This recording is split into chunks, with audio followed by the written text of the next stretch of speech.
ओम नमः सिद्धेभ्य।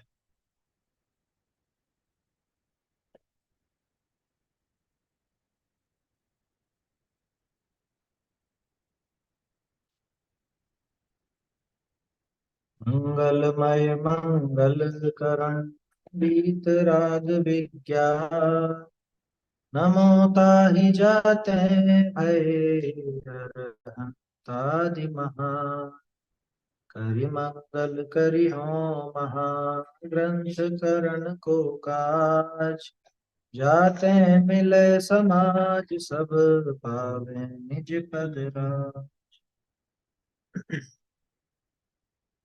मोक्ष मार्ग प्रकाशक ग्रंथ में श्रोता के स्वरूप पर अपनी चर्चा चल रही है। कल अपनी बात चली थी कि जो पुराने श्रोता हैं, जिनागम के अभ्यासी श्रोता हैं, उनकी कैसी प्रवृत्ति होती है, किस तरह से वो शास्त्राभ्यास करते हैं और कितना मतलब प्रीति और विनय, ये दोनों ही चीजें कितनी बढ़ जाती है उनके जीवन में। शास्त्रों के प्रति, देव शास्त्र गुरु के प्रति।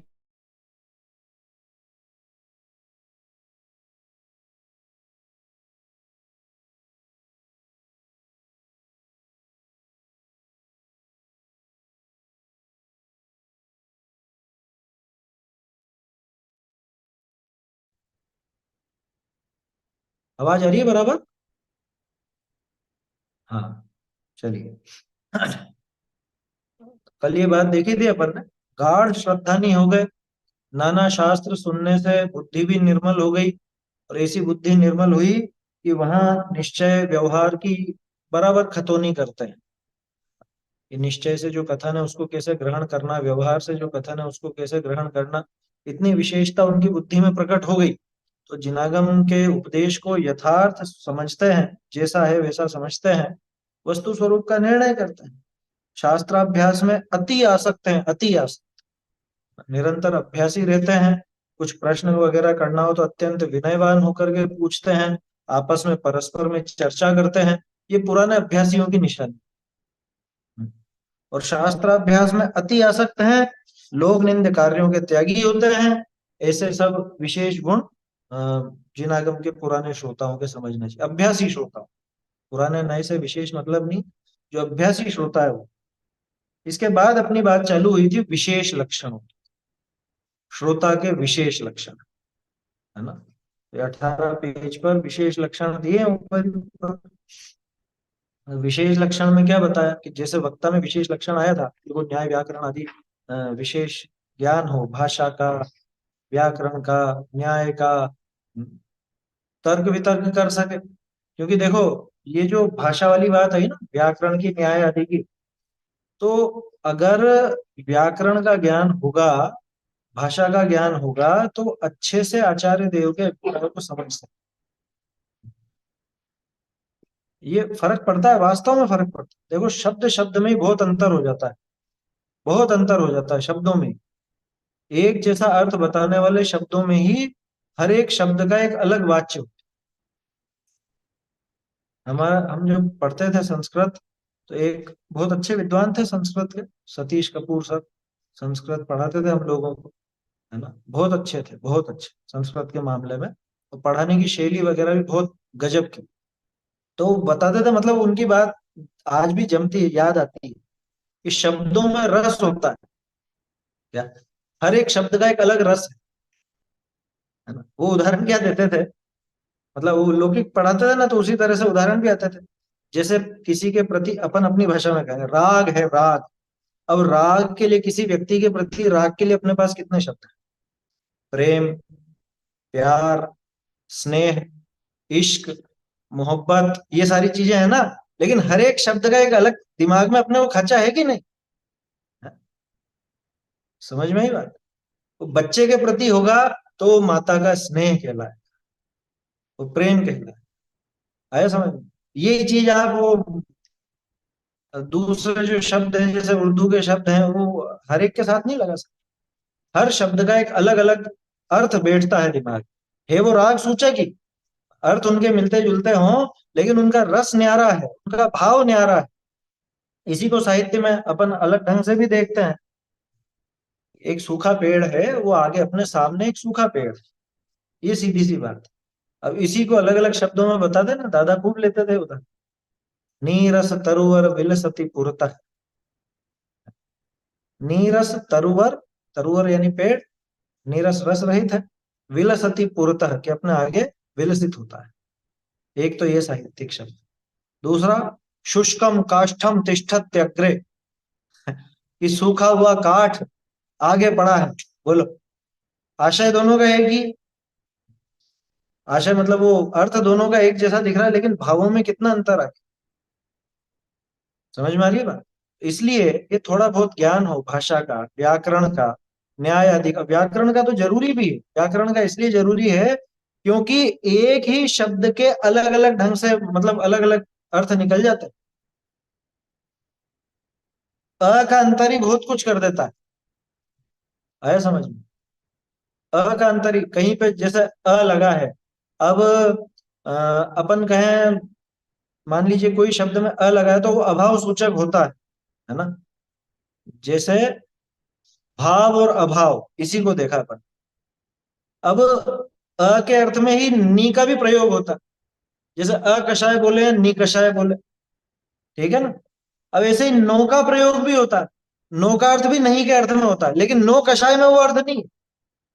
नो कषाय में वो ईशत कषाय वाला अर्थ आ जाता है, अकषाय वाला अर्थ नहीं आता। तो ये चीजें थोड़ी सी बारीकियां हैं, ये पकड़ में आए तो समझ में आता। कल दो तीन उदाहरण अपन ने लिए था ना, जैसे व्यवहारो भूदत्थो। अब वो अ कहाँ पे है उसको समझ में ही नहीं आया, व्याकरण समझ में नहीं आती तो, कि भाई संधि होने पर अ का अवग्रह बन करके रह जाता है, अ पूरा नहीं लिखा जाता। इस बात का उसको ज्ञान नहीं है, तो क्या कह रहा कि लिखा तो है साफ साफ व्यवहारो भूदत्थो, ये व्यवहार तो भूतार्थ। तो जरूरी कि कहाँ किसका क्या आशय है, कैसे निकालेगा वो आशय, अगर व्याकरण आदि का ज्ञान नहीं हो, न्याय का ज्ञान नहीं हो, तो आचार्य देव किस लहजे में बात कर रहे हैं ये उसको समझ में नहीं आई। वो तो कह देगा आचार्य ने तो मरने की कह दी, अई कथम अपि मृत्वा। है, अरे मरने की कह रहे हैं या प्रेरणा दे रहे हैं? तो भाव समझ में आना चाहिए ना। तो ये चीजें थोड़ी सी जरूरी है। वो, हाँ, वो उदाहरण प्रसिद्ध है, सेंधव मानय, सुना होगा आप लोगों ने। सैंधवम आनय, सेंधव को लाओ। अब सेंधव, सेंधा नमक को भी कहता है, और सेंधव सिंधु प्रदेश के घोड़ों को भी कहता है। हाँ?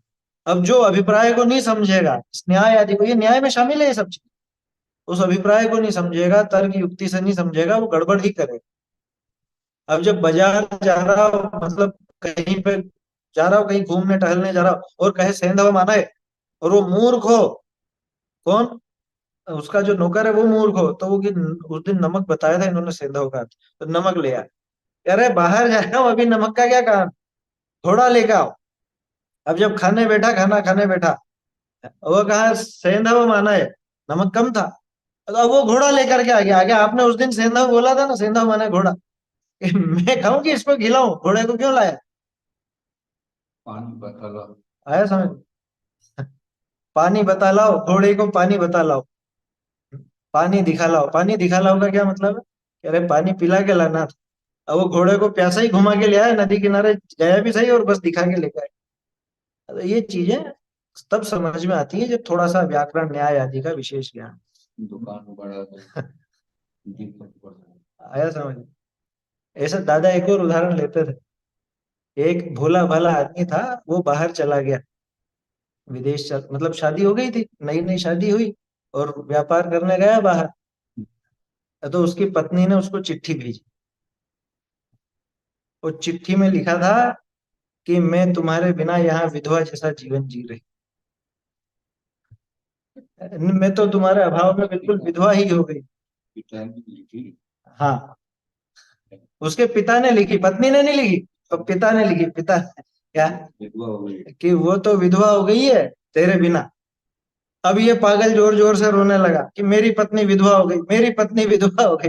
तो दूसरे क्या बोले हैं, कैसा मूर्ख आदमी, तू जिंदा है, तेरी पत्नी विधवा कैसे हो सकती है? ये लिखा है ना। यार लिखे हुए का अभिप्राय समझ भैया, विधवा हो गई का मतलब है कि वो बिल्कुल ऐसी सुनी सुनी रहती है, ऐसा उसका आशय। तो ये आशय कैसे पकड़ में आए? कि भाषा, शैली, व्याकरण, न्याय, अलंकार, ये सब चीजें उस आशय को पकड़ने में, उस अभिप्राय को पकड़ने में मददगार, ये कहना चाहते हैं यहाँ पे टोडर। तो विशेष ही बताया, इसलिए अनिवार्य नहीं है, अनिवार्य लक्षण तो नहीं है, लेकिन ये होगा तो विशेष रूप से अर्थ समझ सके। कल इसीलिए मैंने आप लोगों को ये कहा भी था कि अपने जीवन में थोड़ा बहुत इन चीजों का ज्ञान भी कर लीजिए अगर मौका है तो। समय हो, अवसर हो, बुद्धि हो तो जरूर करना चाहिए। उन लोगों के लिए नहीं कह रहा हूं कि अब जिनको सिर्फ आत्म कल्याण ही करना चाहिए, उनको नहीं कह रहा हूं। यूं समझ लीजिए अगर 60-70 के ऊपर है, 70 के ऊपर है, तो फिर मत कीजिए, फिर आप अध्यात्म की बात करिए और कोई बात भी मत करिए। मैं तो और कोई अनुयोग अनुयोग पढ़ने का भी नहीं कहूंगा। 70 के बाद आप सिर्फ अध्यात्म, भावना प्रधान ग्रंथ पढ़िए, अध्यात्म पढ़िए, क्योंकि अब समय नहीं है। अब जो कुछ भी बोनस जी रहे हो उसके ऊपर क्या है? 60, 65, 70, 70 गिन लो। लेकिन यहाँ तो 80-80 साल के हो जाए तो भी लगता ही नहीं है कि हम बूढ़े हो गए। क्या बूढ़े हो गए ये महसूस ही नहीं होता। बुढ़ापे की सारी निशानियों को तिलांजलि दे देते हैं। खैर वो दूसरी बात। तो ये व्याकरण, न्याय आदि का या बड़े जैन शास्त्रों का ज्ञान हो तो श्रोतापना विशेष शोभित होता है। ये बात हो गई थी अपनी इसी पैराग्राफ पर, और बात कर रहे थे अपन। क्या कहा? अब लेकिन इसमें एक और चीज। क्या है ये? हाँ, ये प्रयोग नहीं कर सकते इसे। माँ उदके सिंच माम। अब माँ उदके दोनों को अगर संधि करके लिखा जाएगा तो मोद के सिंच माम। आया समझ में? तो मोद के सिंच माम। अब वहां पे वो तो कहना चाह रहा था मुझे पानी से मत मिलाओ। आया समझ? माँ उदके सिंच माम, और वो मोद के, वो मोदक वाला अर्थ ले। अब अगर व्याकरण का उसको ज्ञान नहीं हो, जो संस्कृत नहीं समझते होंगे उनको थोड़ा सा ये टफ पड़ेगा उदाहरण, लेकिन जिनको समझ में आ रही है तो समझ जाएंगे। अर्थ का वो अनर्थ हो जाता है। वहां लड्डू लिया है, लड्डू ही लड्डू है। मोद के सिंच माम। समझ में आ रही है बात? तो ऐसा है। खैर, ये सारी प्रेरणा तो हुई, वही थोड़ा बहुत भाषा का, व्याकरण का, न्याय आदि का ज्ञान। अब इस बात को सुन करके कोई इन्हीं के साधन में लग गया। व्याकरण, न्याय और इन्हीं के साधन में लग गया, क्योंकि होते हैं बहुत से। जैसे हम लोग शास्त्री करते थे, अभी भी करते हैं, बहुत लोग करते हैं। तो शास्त्री करने का प्रयोजन क्या था? शास्त्री इसलिए की गई कि जो शास्त्र है उनका आशय अच्छे से समझ सके। ठीक है ना? अब लेकिन उसमें किसी को संस्कृत साहित्य में ऐसा मन लग जाता है कि मुझे तो इसी फील्ड में काम करना है, तो संस्कृत साहित्य का ही अध्येता होकर के रह जाता है, जिनागम पढ़ना छोड़। ऐसा काम नहीं करता। टोडरमल जी यही कह रहे हैं। बहुरी, अ, एक सेकंड, क्या था? बहुरी ऐसा भी श्रोता है, कैसा? कि न्याय व्याकरण वगैरह ये सब भी सीख लिया, है ना, सीख लिया। अर वाके आत्मज्ञान न भया होई, तो उपदेश का मर्म समझ ही सके ना। इस मामले में पिछली सदी का जबरदस्त उदाहरण थे गुरुदेव। हम्म। उस समय आप सोचो, संस्कृत के बड़े बड़े पारगामी विद्वान थे, सिद्धांत शास्त्री, साहित्याचार्य, और पता नहीं जाने कैसी कैसी उपाधि वाले, लेकिन समय सार के रहस्य को खोल ही नहीं सके, समय सार का रहस्य समझ ही नहीं सके। यही तो लिखा है यहाँ। क्या ऐसा भी हो, कैसा? कि व्याकरण, न्याय आदि का या बड़े जैन शास्त्रों का, बड़े जैन शास्त्रों के भी ज्ञाता थे। कोई षटखंडागम का अभ्यास कर रहा है, कोई वो राजवार्तिक का अनुवाद कर रहा है, कोई क्या कर रहा है, कोई क्या कर रहा है, श्लोक वार्तिक, न्याय विनिश्चय, विवरण है, आप्त परीक्षा, आप्त मीमांसा, लोग बाग जिनको देखने से ही घबराते हो, ऐसे शास्त्रों के अभ्यासी, बड़े बड़े पंडित। लेकिन अगर वाके आत्मज्ञान न भया हुई, क्या अध्यात्म से अपने आत्मा का स्वरूप नहीं समझा हो, तो उपदेश का मर्म समझ ही सके। और उस भाषा में ही रह गया, वो तर्क वितर्क में ही रह गया, है समझ में? वो उपदेश का मर्म नहीं समझ पाए। ताते आत्मज्ञान करी, जो स्वरूप का आस्वादी भया है, सो जिन धर्म के रहस्य का श्रोता है। ये अंडरलाइन करने लायक लाइन। जैन धर्म के रहस्य का श्रोता कौन? कि जिसको आत्म स्वरूप का आस्वादी, जो आत्म स्वरूप का आस्वादी हुआ, कैसे हुआ? आत्मज्ञान के माध्यम से। आत्मज्ञान के माध्यम से जो आत्म स्वरूप का आस्वादी हुआ, वो ही वास्तव में जिन धर्म के रहस्य का, जैन धर्म का रहस्य उसी ने जाना, उसी ने समझा। बाकी कोई व्याख्याकार कितना ही अच्छा हो, है ना, अरे शास्त्री, आचार्य, पीएचडी जो भी हो ना, वो सब कर रखा हो, व्याकरण जानता हो, न्याय जानता हो, अच्छे से सब अर्थ कर लेता हो, लेकिन अगर आत्म स्वरूप का आस्वादी नहीं है, आत्मज्ञान नहीं हुआ, आत्म स्वरूप का आस्वादी नहीं हुआ, तो वो जिन धर्म का श्रोता 196 पेज पे खुला रहे समय सारथी का, इनका सबका हाँ। वही रागा जी को उद्गल नहीं किया गया। अन्य शास्त्रों में भी आत्मा को रागा जी से भिन्न का, परंतु ये कैसे है? ये टोडरमल जी की विशेषता थी, ये सब व्याख्या आया समझ में। 196 पर है ना, जैसे वो बहुत जरूरी प्रकरण है वो, रागादि का कर्ता आत्मा है या नहीं। मैं आपको और ऐसे बहुत सारे आएंगे, ऐसे बहुत सारे प्रकरण हैं, समय सारथी समय सारजी के प्रकरण जो खुलेंगे मोक्ष मार्ग प्रकाशक से। मोक्ष मार्ग प्रकाशक पढ़े बिना आप समय सारजी का रहस्य नहीं समझ सकते, ये पक्का मान के चलना। गुरुदेव अगर समय सारजी को इतने अच्छे ढंग से खोल पाए, तो उसका एक कारण ये भी रहा, शुरू में ही उनको मोक्ष मार्ग प्रकाशक मिल गया। तो शास्त्र पढ़ने की बुद्धि, वो दृष्टि, जिससे वो शास्त्रों का सही अर्थ सामने आ सके, वो मिल चुका था उनको। ये उसका मूल कारण। टोडरमल जी भी आत्मानुभवी थे ना, इसलिए वो तो वक्ता भी श्रेष्ठ और श्रोता भी श्रेष्ठ। आया समझ, उनकी तो क्या होड़ की जाए। तो ऐसा स्वरूप का आस्वादी हुआ हो, वो ही जिन धर्म के रहस्य का श्रोता है ना। अगर आत्मज्ञान नहीं हुआ और कोरा ये सीखने में लग गए, क्या कि मैं तो व्याकरण भी सीख लूं, न्याय भी सीख लूं, भाषाएं भी सीख लूं। कल अपन ने बात की थी ना, अब उससे प्रेरणा लेकर के कोई सोचे कि मैं तो ये भी कोर्स करूंगा, ये भी करूंगा, ये भी करूंगी, है, और उसी उसी में लग जाए और अध्यात्म एक तरफ रखा रह जाए, शास्त्र एक तरफ रखे रह जाए, ऐसा काम नहीं करता भाई। अपना बिल्कुल क्लियर रखो दिमाग, उन सब की उपयोगिता किसके लिए है? इस शास्त्राभ्यास के लिए। उसके चक्कर में अगर शास्त्राभ्यास छूटता हो, छोड़ देना। क्या चीज? वो चीज छोड़ देना, शास्त्राभ्यास मत छोड़। आया समझ में? वो न्याय, व्याकरण, अलंकार इत्यादि या और जो भी चीजें हैं, जिनको इसने शास्त्रों का सार समझने के लिए, शास्त्रों का मर्म समझने के लिए सीखा था, अगर उनको सीखने के चक्कर में इसका ये शास्त्राभ्यास या अध्यात्म डूबता हो, तो फिर ऐसी चीजें मत सीख। शास्त्राभ्यास तो अग्रणी रख। आया समझ में? अरे सारी की सारी शोभा उस दूल्हे के लिए ही तो है। सारी शोभा जो की गई है वो किसके लिए? ये दूल्हे के लिए। अब वो शोभा ही शोभा, और शोभा के चक्कर में वो दूल्हे को भी एक तरफ कर दिया जाए, तो ऐसी शोभा किस काम की? ऐसा है। ताते आत्मज्ञान करी, जो स्वरूप का आस्वादी भया है, सो जिन धर्म के रहस्य का श्रोता है। और देखो, और विशेष बात बता रहे हैं, विशेष लक्षण। बहुरी जो अतिशयवंत बुद्धि व अवधि मन पर्याय करी संयुक्त होई, तो वह महान श्रोता जान।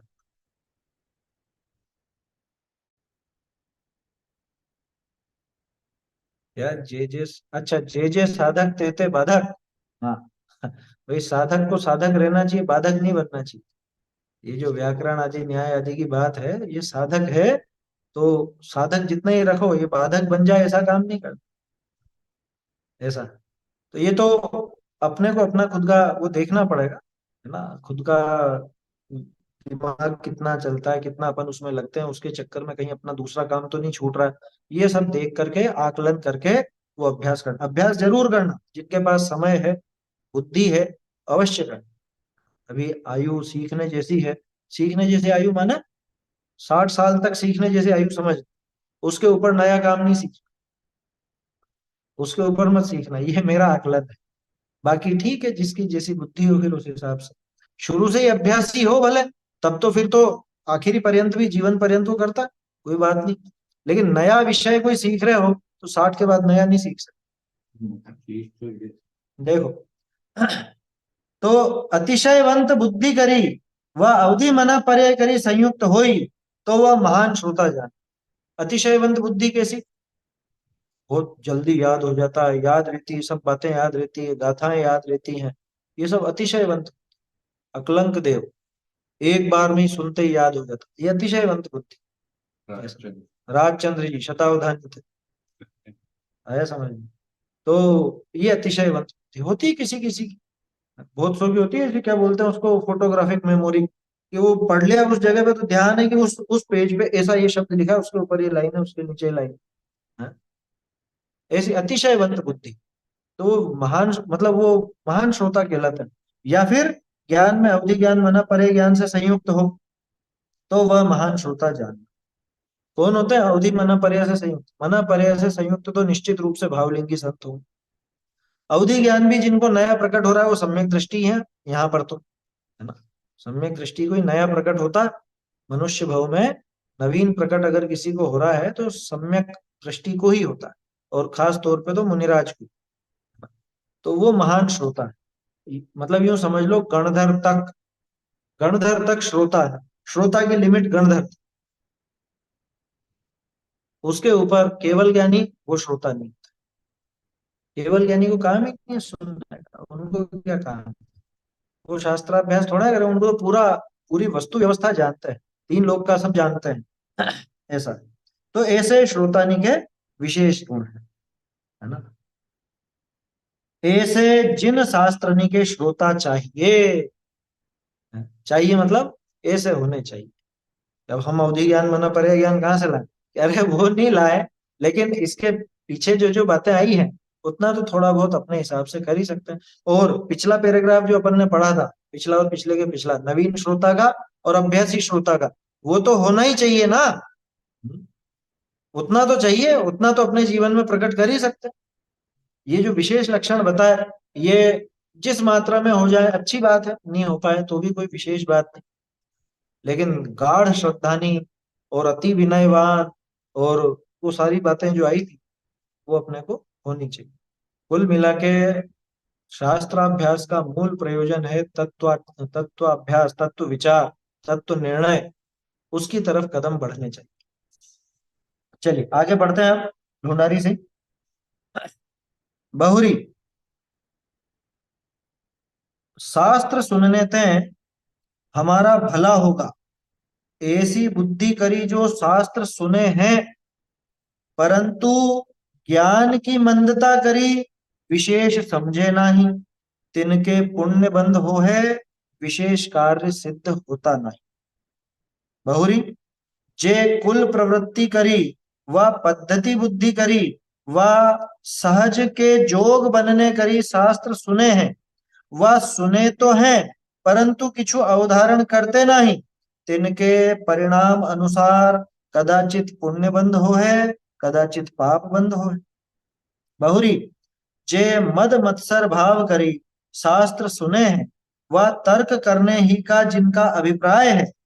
बहुरी, जे महंतता के अर्थ व किसी लोभाधिक प्रयोजन के अर्थ शास्त्र सुने हैं। बहुरी, जो शास्त्र तो सुने हैं परंतु सुहावता नहीं, ऐसे श्रोतानी के केवल पाप बंध ही हो है।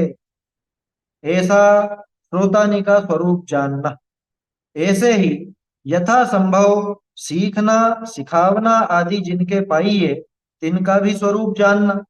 या प्रकार शास्त्र का और वक्ता श्रोता का स्वरूप कया, स्वरूप कया सो उचित शास्त्र को उचित वक्ता हुई वाचना, उचित श्रोता हुई सुनना योग्य है। यहीं तक देखते हैं, ये प्रकरण भी यहाँ पूरा होता है। अब बात तो हो गई, श्रोता का स्वरूप भी हो गया, नवीन श्रोता का भी देखा अपन ने, अभ्यासी श्रोता का भी देखा, श्रोता के विशेष लक्षण भी देख। अब कि शास्त्र सुनने वालों को कैसा कैसा फल लगता है ना। जो ये अच्छे श्रोता है उनकी बात तो हो गई। अब जो इनकी कैटेगरी में नहीं बैठते, न तो वो महान श्रोता है, न विशेष लक्षणों से युक्त है, और ना ही नवीन श्रोता है जैसे लक्षण भी उसमें पाए जाते हैं, फिर क्या होगा? उसको पुण्य बंधेगा या पाप बंधेगा? उसकी पूरी गणित यहाँ पे टोडर मल जी ने बताया। क्या बहुरी। अब कुछ ज्यादातर अधिकांश श्रोता इस तरह के होते हैं, शास्त्र सुनने ते हमारा भला होगा, ऐसी बुद्धि से शास्त्र सुनते हैं। नवीन श्रोता भी इस बुद्धि से सुनता है, अभ्यासी श्रोता भी इससे ही सुनता है, लेकिन चक्कर क्या है, परंतु ज्ञान की मंदता करी विशेष समझे नहीं। होता है ना बहुत से, मंद कषाई है, जिनवाणी की विनय भी है, सुनना भी चाहते हैं, समझने की कोशिश भी करते हैं, लेकिन नहीं है वो वैसी बुद्धि, नहीं है, नहीं आती समझ। आया समझ में। गाँव में जैसे बूढ़ी अम्मा जी हो, अब वो उनको कोई ठीक है, पढ़ने लग गई, सुनने लग गई, सुनाने वाला लगी, अब सुनती है ना, प्रेम से सुनती है, बहुत विनय पूर्वक सुनती है, सब है, लेकिन नहीं आता समझ में कुछ। रहते हैं बहुत से इस तरह के, रहते हैं। कोई भोला जीव हो ऐसे ही, कम समझ हो थोड़ा सा, हो सकता है, कोई भी हो सकता है। भाई देखो, तो ज्ञान के क्षयोक्षम के ऊपर है।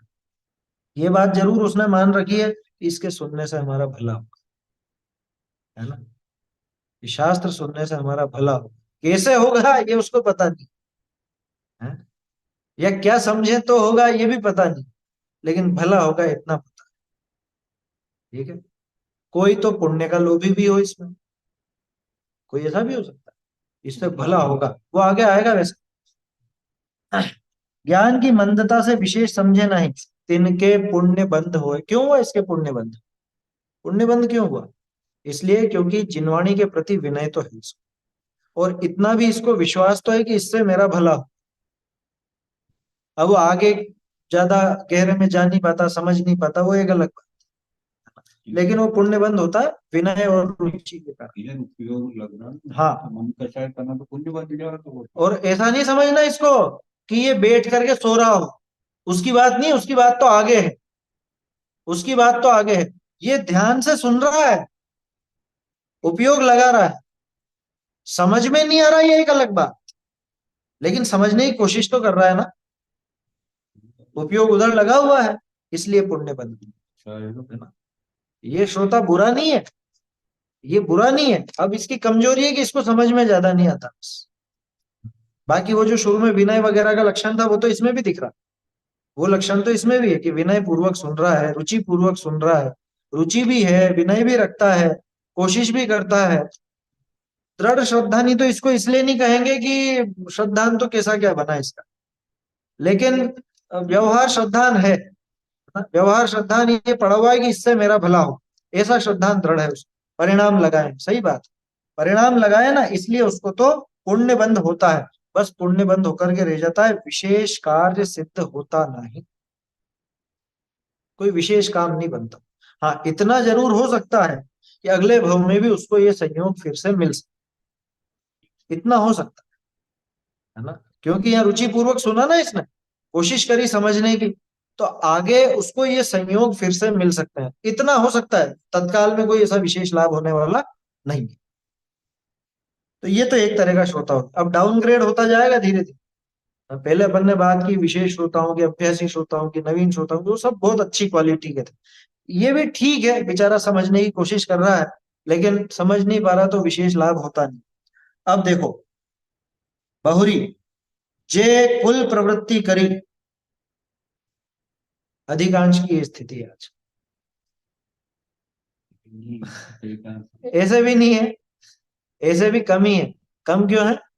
क्योंकि बाप दादा तो है मुमुक्षु, और ये बच्चा भी खुद को मुमुक्षु कहता है, लेकिन मुमुक्षु के लक्षण दिखते ही नहीं, स्वाध्याय में कभी आवे ही नहीं। 10 लक्षण में शक्ल दिखाने आ जाए कि हाँ भाई ये भी इनके परिवार के, तो कुल प्रवृत्ति से आ गया। और या फिर साल भर बैठता भी है, अपन तो उसकी बात क्यों कर रहे हो जो कभी कभी आ रहा है, अपन तो उसकी बात कर रहे हैं जो रोज आ रहा है, रोज बैठ रहा है, रोज बैठ रहा है, किस लिए? किस लिए? अरे हमारे घर वाले बैठते थे, हम समाज के अध्यक्ष के परिवार से हैं, हम समाज के बड़े नेता के परिवार से हैं, या हम हमारे दादाजी ने चालू करवाई थी स्वाध्याय, हम नहीं बैठेंगे तो क्या होगा, या हमारे घर वाले करते हैं स्वाध्याय इसी। पद्धति भी रखनी है, बंद नहीं होना तो हाँ, ये भी एक चीज है, हमारे बड़े बूढ़ों ने मंदिर बनाया तो हमको ये पद्धति तो चला के रखनी है ना। ये आगे आ रहा है पद्धति वाला, तो कुल प्रवृत्ति करी वह पद्धति बुद्धि करी। बहुत से लोगों को वो भाव में गड़बड़ लगती ही नहीं है। कौन से भाव में? जो सोचते हैं अरे मंदिर है तो अपनी जिम्मेदारी है, यहाँ स्वाध्याय बंद नहीं होनी चाहिए कभी भी। वही ये बताओ, तुम स्वाध्याय कर रहे हो इसके पीछे प्रयोजन क्या है? कि वो परिपाटी चलती रहनी चाहिए ये? अगर सिर्फ ये प्रयोजन है तो कोई दमदार प्रयोजन। ये मुमुक्षुओं का मंदिर है तो इसमें स्वाध्याय तो रेगुलर होना ही चाहिए, होनी चाहिए, ये बात सही। लेकिन तुम स्वाध्याय सिर्फ इसलिए कर रहे हो कि होनी चाहिए बस, क्यों होनी चाहिए वो मुख्य नहीं रहा। शाम का स्वाध्याय का शाम का स्वाध्याय वो भी एक परिपाटी बन गई कि घूम फिर करके आए हैं, अब थोड़ी देर स्वाध्याय तो करेंगे, टाइम है, ये टाइम दिया है हमने स्वाध्याय के लिए, टाइम है, हमारी दिनचर्या का रूटीन है। ज्यादातर के जीवन में वो रूटीन बन गया, रूटीन बन गया। हाँ, ये भी रूटीन वाली बात कि हम जैन है तो हमको वो 6 आवश्यक साधने हैं। तू जैन है इसलिए साधन है, तुझे अपना भला करना है इसलिए नहीं साधन है ना। क्या है वहां पे विचार? ये पद्धति बुद्धि को समझिए। अपने में से अधिकांश को पद्धति बुद्धि हो चुकी, क्योंकि बरसों से सुन रहे ना, तो वो एक रूटीन हो गया। कैसा रूटीन हो गया? जैसे सुबह उठ करके अपन जो जो अपने काम करते हैं, कि सुबह उठ करके ही पहले मान लो कोई थोड़ी एक्सरसाइज करता है तो वो रूटीन में आ गया उसके। सुबह उठ के सबसे पहले मुंह धोएगा या फ्रेश होगा या घूमने जाएगा, वो रूटीन में आ गया। बस ऐसे ही स्वाध्याय रूटीन में आ गया। तो इसको रूटीन का काम मत बनाओ, रूटीन में रखो तो सही, लेकिन रूटीन की है ऐसा सोच करके नहीं।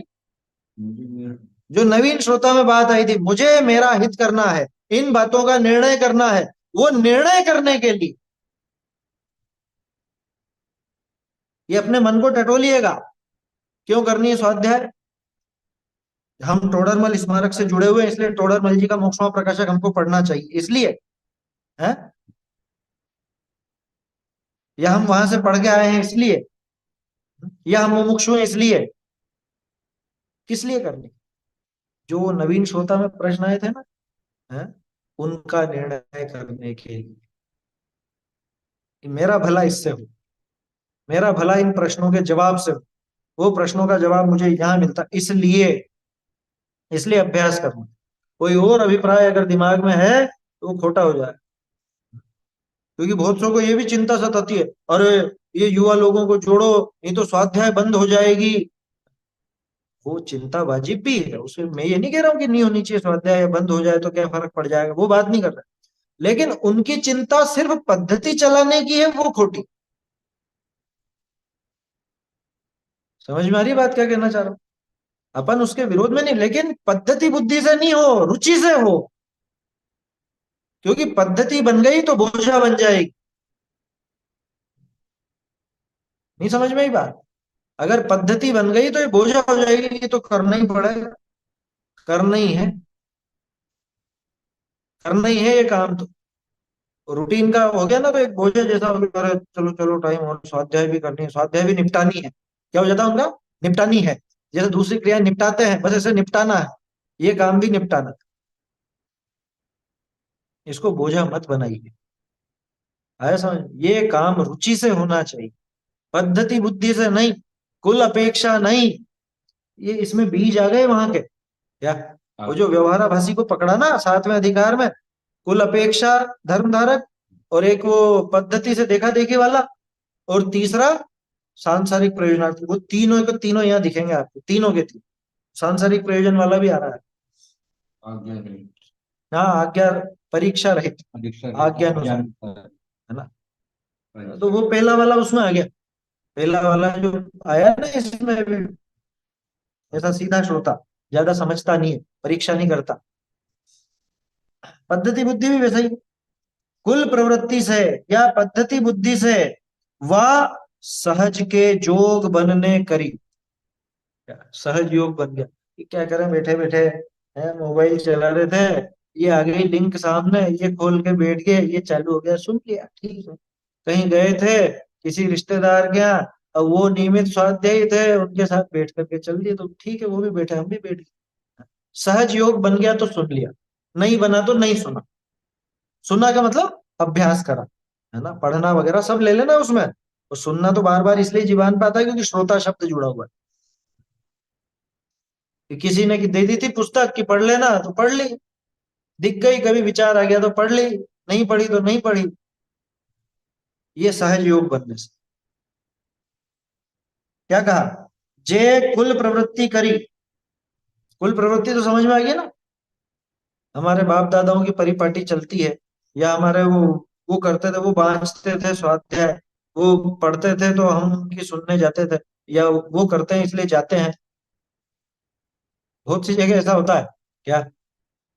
परिवारजन होता है ना जैसे किसी के, अब वो उनके परिवार का व्यक्ति, मान लो वो वक्ता हो, और वो शास्त्र बांचे, तो पूरा परिवार बराबर अटेंड करे। और वो नहीं हो, कोई दूसरा आवे, तो सारे के सारे गायब, सारे गायब। इससे पकड़ में आ जाती बात की कुल पद्धति से जाती, ये कुल अपेक्षा से जाती। समझ में आ रही है बात? हाँ, सहज योग पे अभी वो बात करनी है अपने को, वो कभी कभी भला हो जाता है कि किसी को वहीं पे क्लिक हो जाए बात। लेकिन यहाँ पे बात किसकी है कि बस मौका मिल रहा है तो बन रहा है, नहीं तो नहीं बन रहा है। योगानुयोग से ऐसा बनाव बना कि इसको बात सुनने या पढ़ने को मिली, सहज योग से मिली, लेकिन उसी दिन इसको वो जो नवीन श्रोता का स्वरूप देखा है अपन ने, वो प्रश्न खड़े हो, तो ये रुचि से लग गया। कई बार होता है वैसा, तो वो तो उसके लिए पुण्य का योग हुआ। आया समझ में? वो उसका क्या कहें अपन, होनहार पक गई उस, भली होनहार आ गई उस, तो ऐसा योग बन गया। लेकिन अपन यहाँ पे बात उसकी नहीं कर रहे, यहाँ बात किसकी कर रहे हैं, जो सिर्फ वो सहज योग बनने पर ही करता है। सहज योग बनने का बताऊं कैसा? अरे 10 लक्षण है, पंडित जी आए हैं, चलो भैया।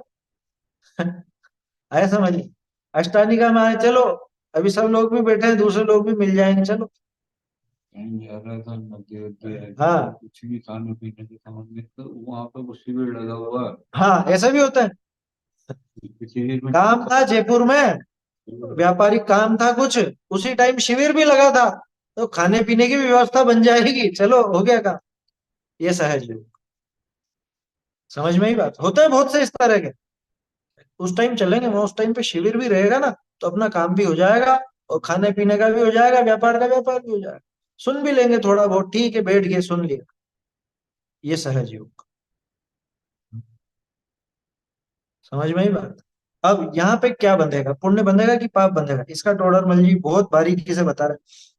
जो कुल प्रवृत्ति करी, वह पद्धति बुद्धि करी, वह सहज के जोग बनने करी, शास्त्र सुने हैं, वाह। इसमें एक और चीज जोड़ी, सुने तो है परंतु किछु अवधारण करते ना। सुनते हैं लेकिन अवधारण कुछ नहीं करते।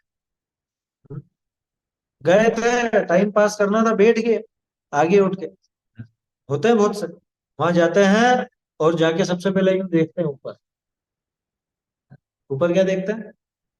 पंखा कहाँ है। अभी सर्दी में उदाहरण समझ में नहीं आ रहा होगा, गर्मी आते ही सबको समझ में आने लगता है। क्या? वहां जाके सबसे पहले देखेंगे पंखा कहाँ है, वहां जाके बैठ गए, 5 मिनट में तो दूसरी दुनिया में पहुंच जाता है ना। और फिर सीधे जब जा वाणी के ज्ञान से बोला जाता है, तब उठते हैं। क्या उदाहरण करते हैं? हमने देखे हैं इस तरह के लोग। ये उदाहरण कहाँ से आएंगे, ये तो हमारे जीवन के जो अनुभव हमने किए हैं वो वही सब है। के पास भेजे हमने। हाँ, खंबे के पास बैठना है, क्यों? आराम से यूं टिक के बैठ जाएंगे, पार्क में बैठे हो जैसे पसर कर। विनय का कुछ पता नहीं। देखो, इस मामले में एक बात कहता हूँ हमेशा, कि कुर्सी वगैरह की जो व्यवस्था है ना, जिसको वास्तव में शारीरिक तकलीफ हो, उसे छोड़ करके किसी को भी कुर्सी आदि का प्रयोग नहीं करना चाहिए। आया समझ? जिसको वास्तव में तकलीफ हो, उसे छोड़ के किसी को भी, जैसे मैं हूं, तो मुझे कोई जरूरत ही नहीं है, तो मैं क्यों कुर्सी पर बैठूं? क्यों मैं टेका लेकर के बैठूं, या क्यों कमर टूट गई क्या अभी से कोई कमर तो ऐसे नहीं है, कोई बुढ़ापा तो आया नहीं। और यकीन मानिए, जो जिनवाणी की विनय नहीं करता, जिनवाणी की विनय नहीं रखता, देव शास्त्र गुरु के सामने हर कैसे ही आड़ा टेढ़ा होता है, वो बहुत जल्दी आड़ा टेढ़ा होता है। समझ में ही बात? बहुत जल्दी उसका वो दिन ऐसे ही आएंगे, क्योंकि उसको वैसा ही चाहिए। तो पड़ा रहना चाहता है तो पड़ा ही रहेगा, वो टिकना चाहता है तो वो बस ऐसा हो जाएगा जो टिका रहे। इसलिए विनय बहुत जरूरी है। देव शास्त्र, जिसको शारीरिक तकलीफ वास्तव में उसकी बात नहीं, उसकी तो मजबूरी है बेचारे की, वो क्या करे, उसके पास कोई और उपाय नहीं। तो ये ध्यान रखना चाहिए। आया समझ? अगर अपनी सामर्थ्य है और अपन अच्छा, एक और चीज है इसमें, व्यवस्था वाली बात भी क्या, जैसे कहीं पर आप गए, अब वहां तो व्यवस्था ही नहीं है, सारी की सारी ऐसी कर रखी है उन्होंने, बिल्कुल कुर्सियां ही कुर्सियां लग रही है, वहां नीचे बैठने की जगह नहीं, तो वो किस्सा अलग हो जाता है। हालांकि ऐसा बहुत कम जगह है, ऐसा एकाएक तो नहीं। तो अगर अपन नीचे बैठने में समर्थ है, नीचे बैठने की जगह ही नहीं मिल रही हो कहीं पर, वो एक अलग बात हो जाती है। लेकिन चला करके कुर्सी पर और फिर आराम से टिक करके बैठे। मुझे देखो शुरू से इन चीजों से शिकायत रही है, खास तौर पे जो आयोजक होते हैं या जो व्यवस्थापक होते हैं किसी जगह के, उनसे भी। आपको अगर कुर्सी भी रखनी है तो पीछे टेके वाली क्यों रखते हो? जिसमें पीछे पीठ नहीं हो ऐसी कुर्सी रखो। ऐसी भी तो आती है, तो स्टूडेंट चेयर होती है ना, उसमें पीछे वो बेक नहीं होती उसमें, वो बस बैठने के लिए है। ठीक है, घुटने की तकलीफ है, आप बैठ जाओ कुर्सी पर, लेकिन टिकने की जरूरत क्या है? आगे टेबल है ही सही। समझ में आ रही है बात? तो ये थोड़ा सा विनय वाली बात है, इसमें अपने को ध्यान देना चाहिए, देवशास्त्र गुरु की विनय, ऐसा है। देखो क्या कहा, बहुरी जे कुल प्रवृत्ति करी व पद्धति बुद्धि करी व सहज के जोग बनने करी, शास्त्र सुने हैं। वह सुने तो हैं, परंतु किछु अवधारण करते नहीं। सुनते हैं लेकिन कुछ सीखते नहीं, ग्रहण नहीं करता, अवधारण नहीं करता, माने सीखता नहीं, ग्रहण नहीं करता, उस बात को समझता नहीं। तिनके परिणाम अनुसार कदाचित पुण्य बंद होए, कदाचित पाप बंद होए। क्योंकि इसने ऐसा कोई विशेष विपरीत पाप का कार्य तो नहीं किया, इसलिए ऐसा नहीं कह सकते सीधे सी कि ये पापी। कोई कुल प्रवृत्ति से भी आ रहा हो, लेकिन आकर के वहां पे थोड़ा सा शुभोपयोग है, मंद कषाय रूप परिणाम है, तो उसको अपन बुरा नहीं कह सकते। बुरा का मतलब पापी नहीं कह सकते। हाँ, जो शास्त्राभ्यास का मूल प्रयोजन है वो उसके पूरा नहीं हो रहा, ये बात तो सही। लेकिन अगर उस समय वो मंद कषाई है ना, परिणाम थोड़े से शुभ भाव वाले हैं, तो उसको पुण्य बंधता है। कुल प्रवृत्ति से आ रहा हो, चाहे पद्धति बुद्धि से आया हो, चाहे सहज के योग बनने से आया हो, लेकिन अगर परिणाम उसके मंद कषाय के हैं तो पुण्य बंधेंगे। और परिणाम अगर उसके पाप के हैं, तीव्र कषाय के हैं, विपरीत, समझ लीजिए वहां पे राग उधर ही चल रहा है, तो आप चाहे वो पूजा कर रहे हो, पाठ कर रहे हो, कुछ भी कर रहे हो, स्वाध्याय कर रहे हो, उस समय भी पाप ही बंद हो। पूजा करते करते घर की दाल याद आ जाती है ना, उस समय पुण्य बंधेगा कि पाप बंधेगा? हैं? समझ में आ रही है बात? कि वो घर पर आज ये बनाना है, वो बनाना है, और दुनिया भर की, आज वो मेहमान आने वाले हैं, ये बातें अगर वहां दिमाग में आ रही है, वहां ध्यान में आ रही है, या फिर स्वाध्याय करते करते ही वो चुप, और ये मुझे दुकान जाना है, व्यापार करना है, ये करना है, ये जाने कब छोड़ेंगे? बोलो, होता है ना बहुत सौ को ऐसा। तो वहां क्या बांधा उसने? वहां पाप बांधे, ऐसा है। तो इसमें कुछ कह नहीं सकते, उसके परिणामों के हिसाब से उसको पुण्य अथवा पाप बंधेगा। अब अंतिम, बहुरी जे मद मत्सर भाव करी शास्त्र सुने। मद और मत्सर, मद तो जानते हो आप, घमंड, ऐसा तीव्र घमंड का भाव, अभिमान का भाव। हम बड़े सेठ हैं, ऐसा बैठेंगे बिल्कुल, या सीना ऐसा तान करके और मुंह यूं रख करके, विनय पूर्वक नहीं सुनेगा। भगवान के सामने जाएगा तो भी ऐसा जाएगा बिल्कुल, पीछे झुकता हूं, धनुष बन जाएगा। क्या समझ में?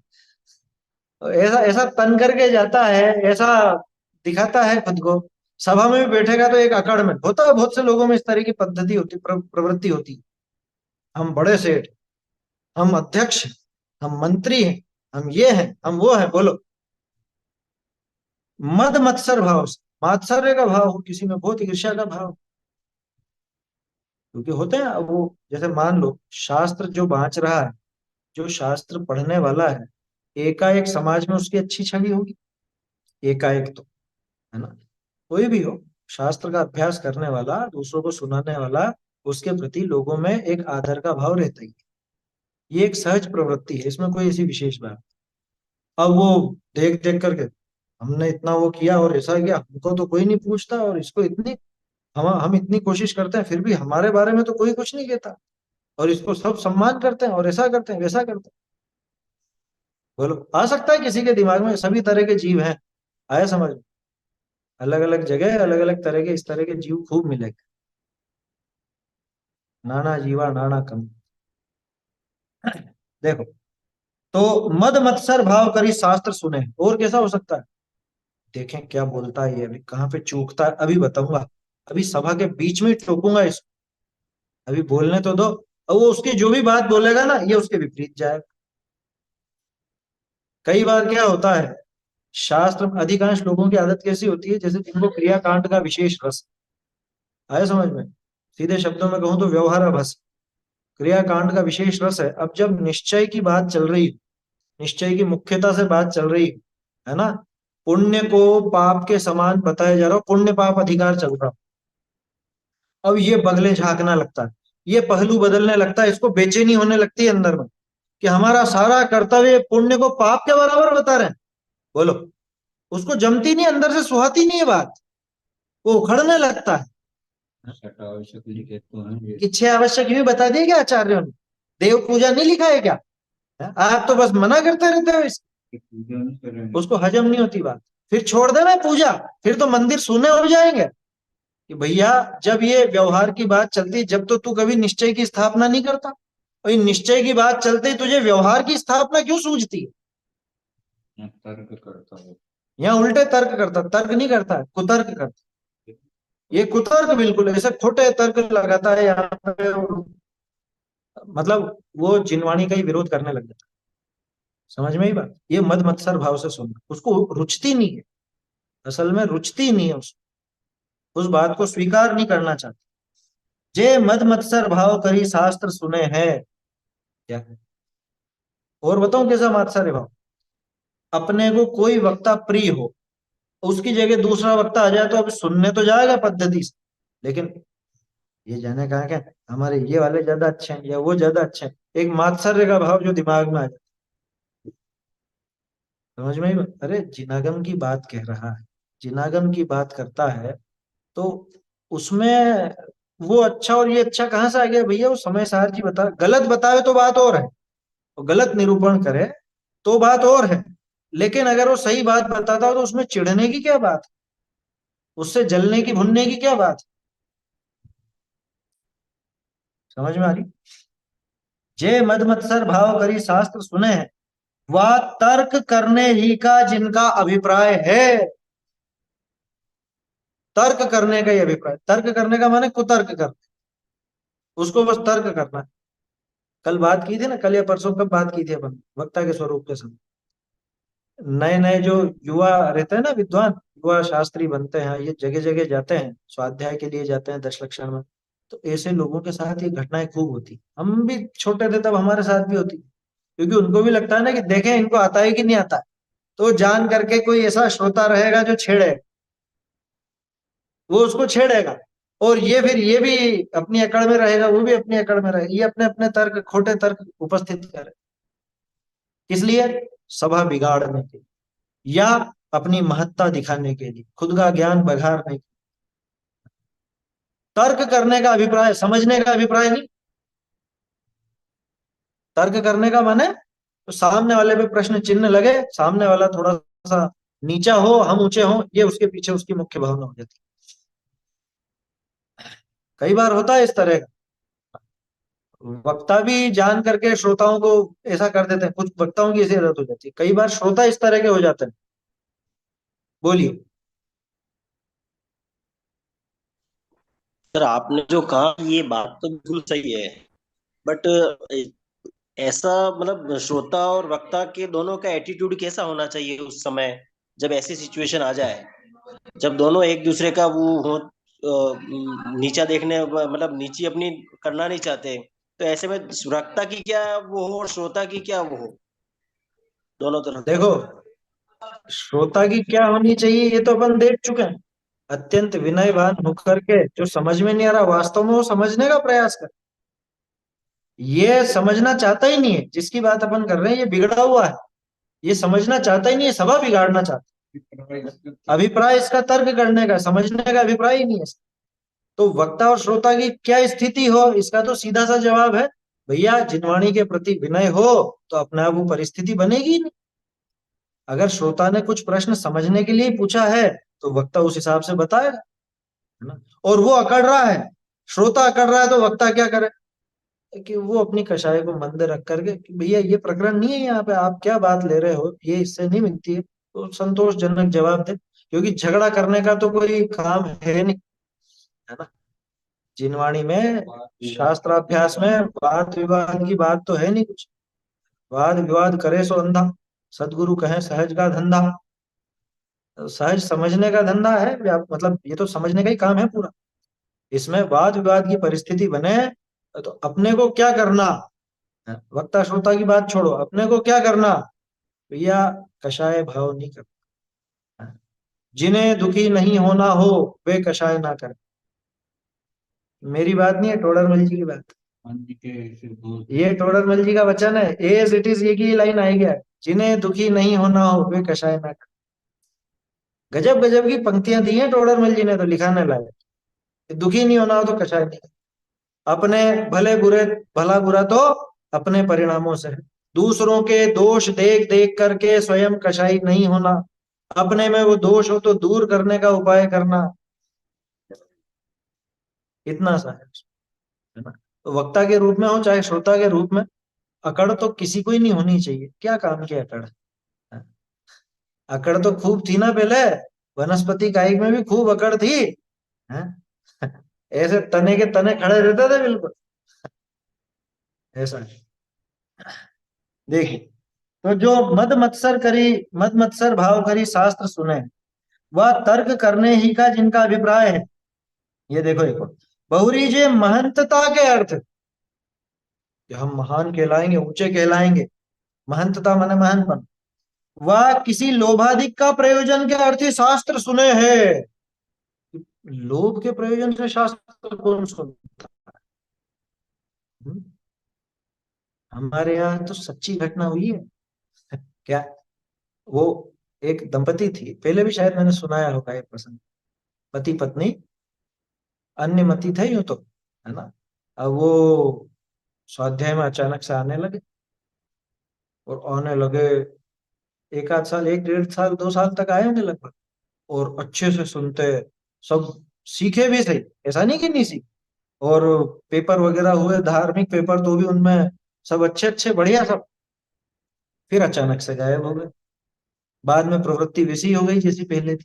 ये क्या हुआ कि किसी ने ये कहा था कि तुम्हें चंदा प्रभु का इष्ट है। हम चंद्र प्रभु भगवान के मंदिर में करते थे उस समय स्वाध्याय, कि तुम्हें चंदा प्रभु का इष्ट है, वहां जाया करो, वहां बैठा करो, वहां समय बिताओगे तो तुम्हारे दिन अच्छे आ जाएंगे। उस टाइम पे थोड़ी प्रतिकूलताएं चल रही होंगी, तो वो उस चक्कर में आए थे।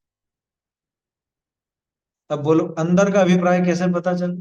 साल डेढ़ साल तक लगातार आए भी सही, सीखे भी सही। वहाँ जाऊंगा तो सबसे परिचय होगा, एक लेन ये दूसरा एक और, ज्यादातर जैसे शिविरों में और इनमें क्या होता है, अरे चलो शिविरों में चलो, लोग दिखेंगे दूसरे, अपना काम बनेगा। क्या, लोग देखेंगे ये भी स्वाध्यायी है, श्रोता है, कैसा काम बनेगा बताओ। हम्म? बेटी को लेके जाओ, लड़के दिख जाएंगे। लड़का है तो उसको लेके जाओ, लड़कियां दिखेंगी। शादी ब्याह की चिंता है ना, कहाँ करें शादी ब्याह, कैसे करेंगे फिर? हैं?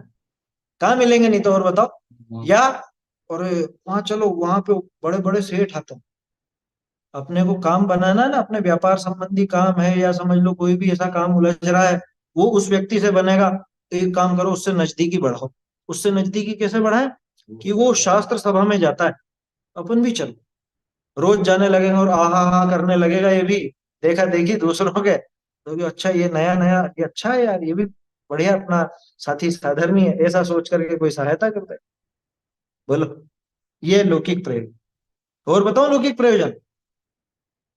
पहले ऐसा, ऐसी बातें उड़ा दी थी लोगों ने, क्या कि इनके तो पैसे आते हैं वहां से। ऐसे सुनी होंगी आप लोगों ने पहले बातें, क्या पैसे आते हैं, ये शास्त्र स्वाध्याय करने वालों को गुजरात से पैसे आते हैं, ऐसा कहते थे। ऐसी बातें उड़ी हुई थी हमारे यहाँ, तो खूब चली ये बातें। हम तो मालूम क्या कहते थे कि तुमको भी मिलेंगे, आओ तो सही। तुम आने तो लगो, तुम्हें भी मिल जाएंगे। अगर तुमको लगता है पैसे आते हैं तो फिर क्या बुरा है, आ जाओ। तो कोई इसी बहाने कि वहां से पैसे मिले, वहां से बड़े बड़े लोगों से जान पहचान, शादी ब्याह के प्रसंग बनेंगे, व्यापार का काम बनेगा, कोई केस अटक रहा हो, कोर्ट केस, वो वकील साहब वहां बैठते हैं, स्वाध्याय करते हैं, तो वकील काम आ जाएगा। बोलो, ये सब क्या है? सांसारिक प्रयोजन की। क्या लिखा? किसी लोभाधिक प्रयोजन के अर्थी। मैंने पहले भी सुनाया था ना एक प्रसंग, तब सब तरह के विद्यार्थी रहते हैं। किसी संस्था से छात्रवृत्ति मिलती हो और छात्रवृत्ति देने वाले अधिकारी वो आए, साहब शिविर में आए या किसी कार्यक्रम में आए, तो उस समय तो जिसकी रुचि नहीं भी हो वो भी बराबर अटेंड करेगा पूरी स्वाध्याय। क्यों? कि इनकी निगाह में आना।